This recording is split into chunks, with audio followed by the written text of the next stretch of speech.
Welcome back, everyone. It's Charlie. The Loki Season 2 finale just aired and is probably one of the best things Marvel has done this year and just in general, like one of the best series they have ever done. Loki is literally saving the entire MCU, like the multiverse itself within the context of the story, all the movies, all the shows, but he's also kind of saving the MCU in real life because it has been having a real hard time lately, so we'll break it all down. If you're brand new to the channel, be sure to subscribe to get all the videos. Also, because the Loki series just ended, I'll give away a couple of copies of the Loki Blu-ray during this video. Careful for spoilers from the Loki Season 2 finale if you haven't seen it yet, but at the end of the finale, we learned that He Who Remains orchestrated the events of Loki's life since Avengers Endgame when he became a variant. The younger version of Loki from that first Avengers movie escaped. And his whole goal, like his ultimate grand plan, was to push Loki to evolve his powers into something more like the God of Stories, where he could time travel without the need for technology the way that he does in the comics, and control time around him. Like he was also able to stop time for just Sylvie when he spoke with He Who Remains, making him more powerful than all the Kangs, the Council of Kangs, because they all need technology to do what he's doing naturally with his own biological power. And He Who Remains' entire gambit, like his entire plan, hinged on pushing Loki into a position to be able to rule over just the sacred timeline that he created using the loom in that one single timeline itself, without the need for technology.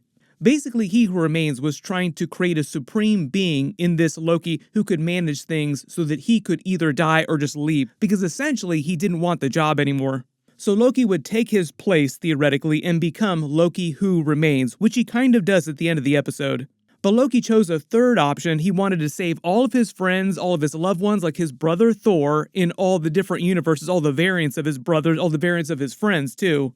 They would have either been killed when the loom exploded again, because it kept doing that over and over and over again, when the loom resets the sacred timeline, which we learned was actually its true purpose. He Who Remains secretly engineered it to erase all branch timelines, no matter what they did to it. And each time it would overload, it would just reset back to baseline, and it would blow up the TVA in the process. He Who Remains would just rebuild the TVA over and over again each time.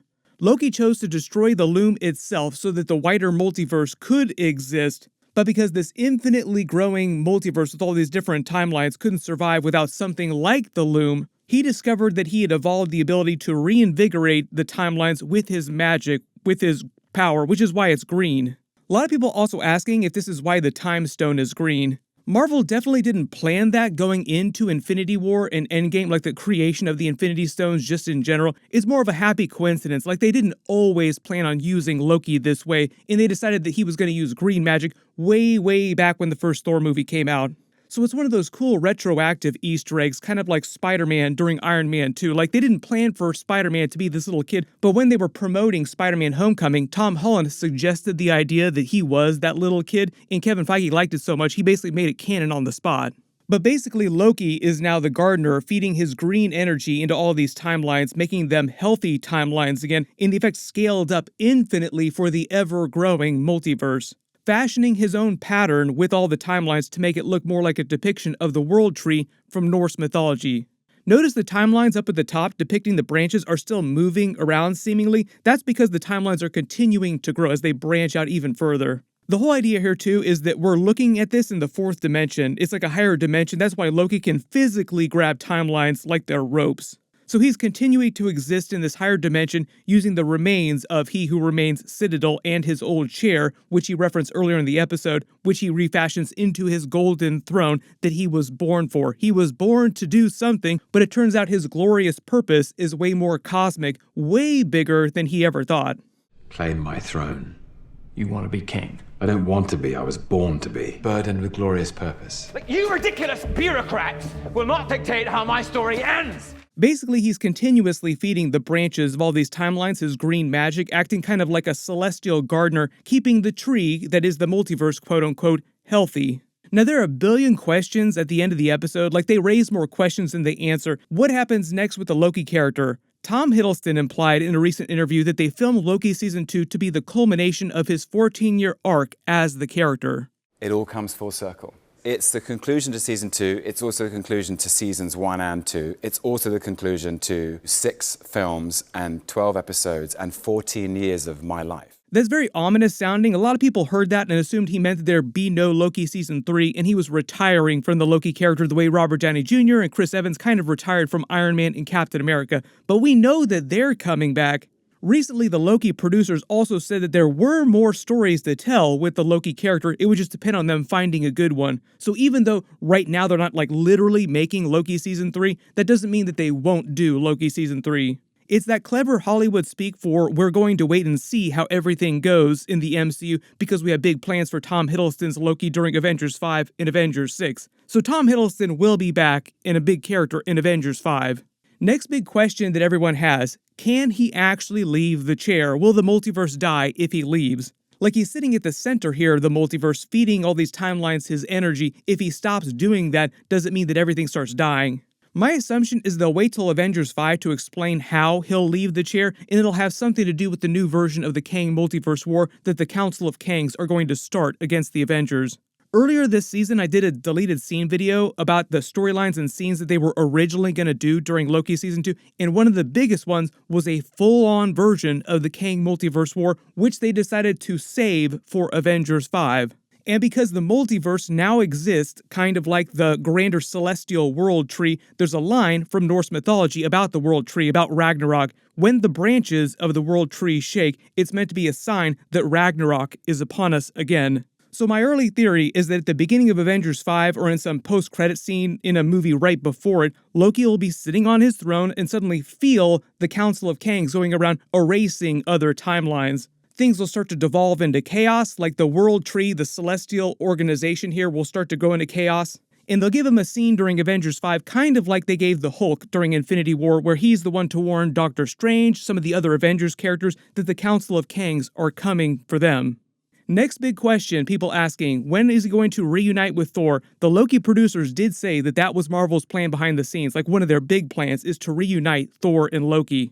My early theory is that they'll probably save that for Avengers 5, and it'll be like a big moment then when he comes back to warn Thor, but it also serves as a big reunion for the characters. If we learn more about Loki Season 3, I'll do another video about it later this week, but if they did Loki Season 3, it would either happen right before Secret Wars or after Secret Wars. There are a couple of clear points where they could retire the Loki character for good if they want to, but there are other characters like Kid Loki. Like there are ways to have versions of Loki continue in the MCU if they want. And there's always the Sylvie character too. They're probably going to bring her back at some point in some story eventually. Mobius was also supposed to be part of Deadpool 3. I don't know if that's changed, so we'll see about that. Generally, they're just like a bunch of characters during Loki, like even Miss Minutes, they tease, might eventually go off the rails and become a bigger villain in future stories. The TVA is also going to be a very big character during Secret Wars, which is why they basically talked about going after the Council of Kangs, monitoring the variants, quote-unquote, of He Who Remains, which basically are the Council of Kangs.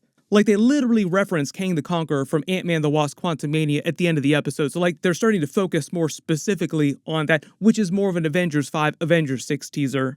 So within the context of the MCU, like Loki is literally saving the MCU, but in real life, he's also kind of metaphorically carrying Marvel Studios, kind of saving Marvel, saving interest in the brand with the non-hardcore audience out there that don't necessarily just tune into everything because it has a Marvel name on it. Loki is one of the best series that Marvel has done since Disney Plus launched. There are a couple reasons why that is and why so many of the series and movies recently have seemed like big misses for them. And even though there's some luck that goes into all these movies and series and their execution, in reality, there are some simple reasons why Loki has been so much better and continued to be so popular. One, Tom Hiddleston is probably one of the best actors that they have inside any of these Marvel projects. Two, playing one of the most well-developed characters in the entire MCU. He is a character that people have lived with for the past 14 years.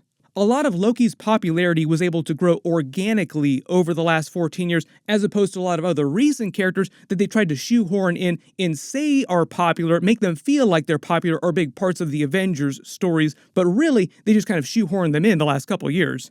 You can definitely feel the difference between those two different concepts. One of the other big reasons is that going into making the Loki series, Marvel clearly had a much better idea for who the Loki character was, how they wanted to use him, and how to write for him. And even where there were occasional issues with some of the writing or pacing some of the scenes, Tom Hiddleston is such a fantastic actor, he could just stand around reading the phone book and make it look interesting. He can turn anything into a good scene, no matter what they give him. That's part of the magic of the Loki series. Like, a lot of Marvel in general is built on spectacle, and the writing has always generally been a little bit on the weak side compared to like non-big comic book movies, like other regular films, like Christopher Nolan films, for example. Films where you can tell they spent way more time developing scripts. So that's part of the magic of the Loki series, is that a lot of their best moments were just Loki and Mobius, or like Loki and other characters standing around talking, not really doing anything, and Marvel didn't have to spend hundreds of millions of dollars on the scene because there wasn't any huge action in it. One of the jokes about some of the best Game of Thrones seasons in the early seasons is that some of the best scenes were them just having really, really good meetings sitting around a table. And you can kind of tell with a lot of other Marvel movies and series, particularly this year, that Marvel just has way less of an idea of what to do with the characters or tell the right kind of story with them. That's why reactions, for example, to the Marvels movie is so all over the map. Sometimes it just feels like Marvel has no idea what to do with the Captain Marvel character or how to make her vibe with the other Avengers characters the same way that the original 6 felt like a family that grew organically over time. Like, that's why Avengers Infinity War and Avengers Endgame hit so hard with those characters, because you lived with those characters for so long. They'd had all that time in all those movies to develop those relationships between the 6 of them. Kind of the same thing with the Guardians of the Galaxy characters, which was also one of the best movies that Marvel did this year. Let me know in the comments, though, how you think that Loki is saving the MCU, either literally in the story or just metaphorically in real life, holding Marvel on his back. Thankfully, next year actually seems like the year where Marvel starts to turn things around and clean up a lot of the ongoing issues it's been having the past year or two. There's only supposed to be one Marvel movie right now, Deadpool 3, in a couple of series like X-Men 97, which sounds like it's going to be pretty awesome. The Echo series will also be coming in January. It looks like it's actually going to be just like the classic Daredevil series. There are a couple other series next year that we'll probably find out about soon. But generally, Marvel is pulling way back and delaying stuff so they have time to fix what they need to fix, so they don't have to rush stuff out the door, which I think has been one of their problems the last couple years, is them trying to rush too much stuff out the door too quickly. Don't worry, I will do episode videos for whatever series, whatever movies wind up coming out. There were reports that What If Season 2 will release right before Christmas this year. I'll do episode videos for that. We should get a trailer pretty soon if it is going to come before Christmas. There are a couple other big Loki videos that I'm working on. I'll try to post those as soon as I can this week. Big reminder too, Invincible Season 2 episodes have started. I'm doing videos for that. It is probably one of the best comic book series, just in general, not just animated series, but best comic book series. So be sure to check it out if you haven't seen it yet. Congratulations, Roddy, Watt, and Sugar Rush Times. You're the giveaway winners from my last big Loki video. Please email me on the About page of my channel so I can get your contact details. Click here for my full Loki Season 2 Episode 6 finale video, and click here for my Echo trailer video. Thank you so much for watching. Everyone stay safe, and I'll see you guys in the next one.